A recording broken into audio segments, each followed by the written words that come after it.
In today's lesson, Unit 2, Lesson 1, Part 2, we're going to be discussing how we read decimals and how that is similar to fractions. So we'll be discussing how fractions and decimals are equivalent. Today we're going to be turning fractions into decimals. As it says above, decimal numbers are read as if they're fractions. 37/100ths is the same as 0.37. We read them the same way. They're both read as 37/100ths. In order for you to do this properly, you're going to need to do it a certain way for me. I'm going to need you to draw a decimal and 3 lines to the right of the decimal for each of these problems. You can put a 0 in front to stand for 0 whole numbers. And you're going to have to remember what the place values are to the right. The first place value to the right is the tenths place.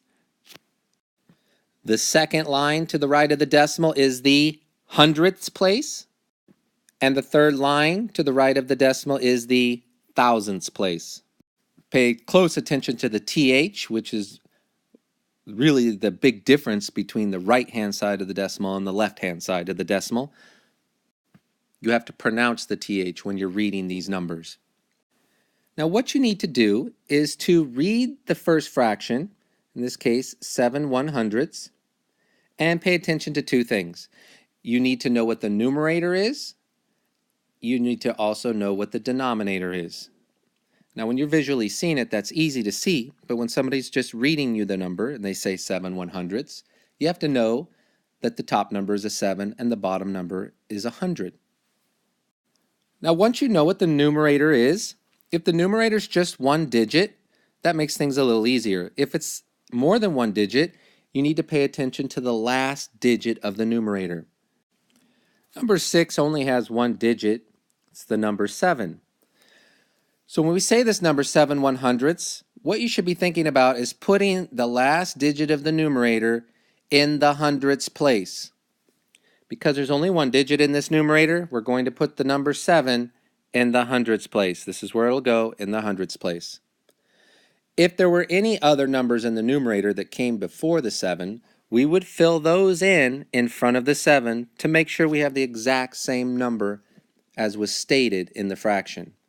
When we look at this number, we have the exact same number, 7, as was stated in the fraction. But we have to fill in any blanks that are in between our decimal and our digit. So if we're going to fill in the blank in the tenths place, we're going to fill it in with a 0. This has to be filled in. If we don't fill it in the place value behind the 7, we can leave that blank. We don't need to add any zeros behind our decimals. We could add zeros behind the decimals, but they wouldn't mean anything. It would make the number harder to read. Now, when we read this number, we simply read all the numbers behind the decimal that we have, and we read it the way you would normally read it. What do you see there? What number do you see? 7. So you would just say 7, and then you would say the place value that the last digit is in. This is how we read decimals. We say the entire number that we see and then the place value where the last digit is.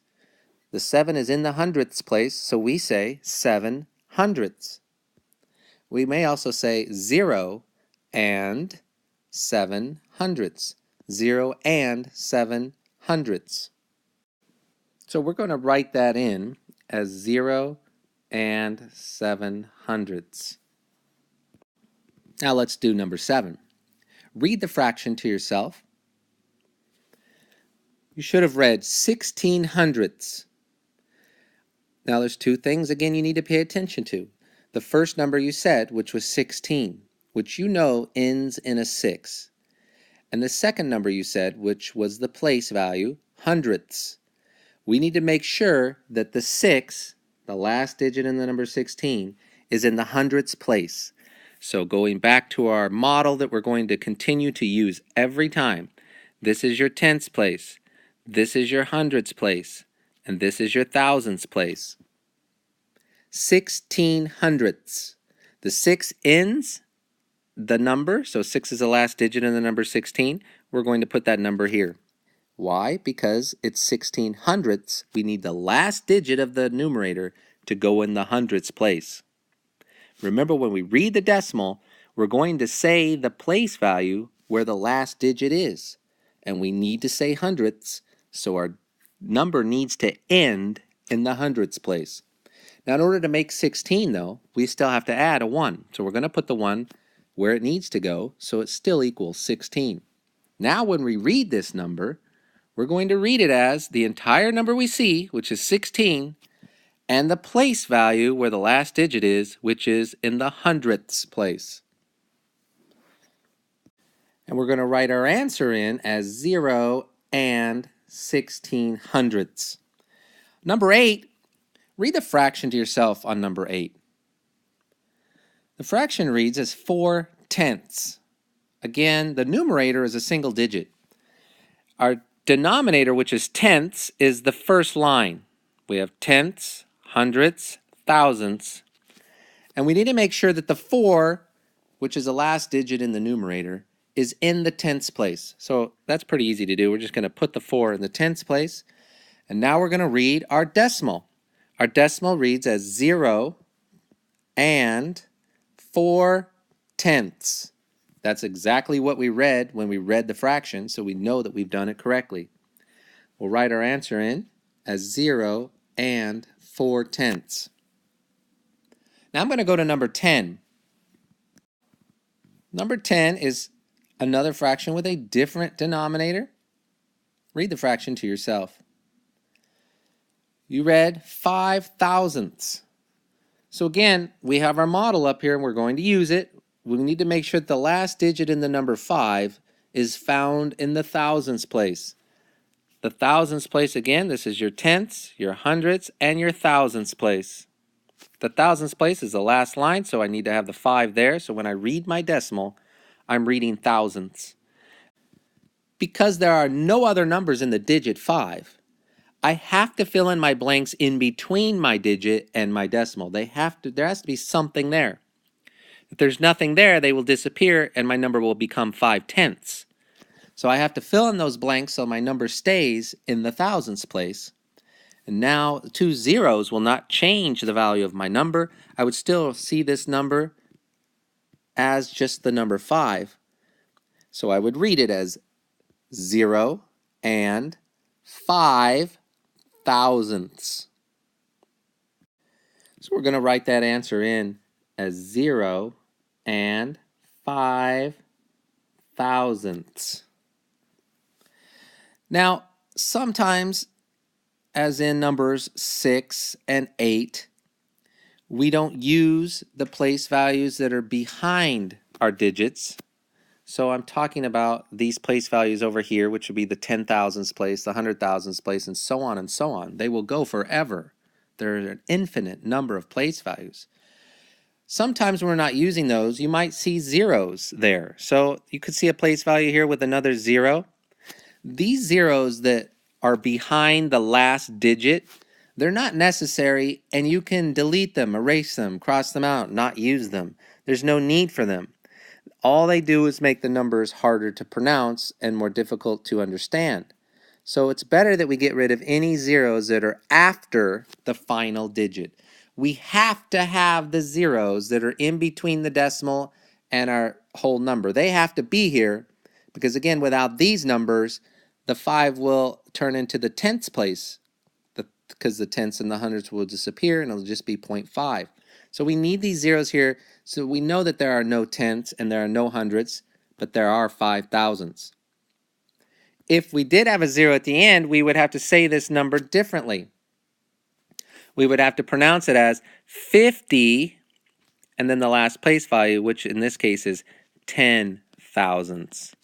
50 10 thousandths if we left the 0 there. So the number is harder to say, and it also is harder to comprehend and understand how much it is. So it's better to get rid of all the zeros that come after the final digit. And now I'm going to ask you to complete the problems on this page that we have not finished up to number 18. You can do that now and then come back to the lesson. The word problems on numbers 19 through 22 require that you probably create a model. Number 19, it says if you cut a lemon into 10 equal pieces, what decimal number would 3 pieces represent? So if you drew a model and shaded in 3 pieces of the 10 equal pieces that I have, and wrote the fraction for that, which would be 3/10, then what they're asking you to do is convert that into a decimal. You would do it the same way. You would start with your 0 and, because you don't have a whole number, you would draw your 3 lines. I want to see the 3 lines drawn. You would say the fraction 3/10, and then put the 3 where it belongs. I'm going to let you finish this on your own. Complete numbers 20 through 22 as well. And notice that in each of those problems, you're seeing numbers of only 10, 100, or 1,000. That's because our place values in decimals are always multiples of 10. Our place values in decimals and whole numbers, in fact, are multiples of 10, with the exception of the ones place. If you remember from the previous lesson, as you go from right to left, you're multiplying by 10 to get to the next place value, and as you're going from right to left, you're dividing by 10, so all of our place values are multiples of 10. Therefore, we can only convert fractions that have denominators that are multiples of 10, like 10, 100, 1,000, 100,000, 10,000, a million. Anything with a 1 followed by zeros, we can convert very quickly and easily into decimals. You can convert fractions that do not have denominators that are multiples of 10. You can convert those types of fractions to decimals, but it will be done in a different way. In fact, they're done in a way in which you've probably been shown before, because when you take tests or you get scores on work that you do, you receive a correct score, such as 5 out of a total number of questions that you have, like 6. You might see a score of 5 out of 6 if you have a test with 6 questions and you missed one. You got 5 correct out of 6. The denominator 6 is not going to be easy to convert to a decimal because it doesn't end in a 10, 100, or 1,000. But you can still convert this fraction to a decimal by doing something that you can do with fractions, which is divide. You could take your 5 and divide it by 6. And even though this isn't a lesson for today, I'll show you quickly so that you can use this lesson to find your own scores on your own tests. 6 doesn't go into 5. If you have a proper fraction and you're dividing, then the divisor will never go into the dividend the first time. You're going to have to put a 0 there and then add a decimal and a 0, because adding a decimal and a 0 doesn't change this number from 5 to 50. It's still 5. It's 5 and 0/10. When we do that, we bring the decimal straight up, and we now try to put 6 into 50, which goes in 8 times. That equals 48. And we subtract. We use our steps for division. And the first number is going to be an 8. Here's our decimal. We're creating one now. And we can add as many zeros as we want to this without changing the value of the number. It's still 5, even though I can add more zeros if I want and bring them down. 6 goes into 23 times. That's 18. Subtract to get 2. And I could continue to add zeros and bring them down, but we can see that we're going to start repeating. And here's my decimal. 0 and 833 thousandths. Notice how I read that decimal is 0 and the whole number I see behind the decimal, 833, and the last place value that the last digit's in, thousandths. 833 thousandths. That's how you convert fractions without the proper denominator of 10, 100, or 1,000 into decimals. And by the way, the first 2 digits after the decimal would be your percentage. This would be 83%. It's always the first 2 numbers after the decimal. Thank you for listening to today's lesson, and now you can finish up the work in your workbook, and I'll see you tomorrow.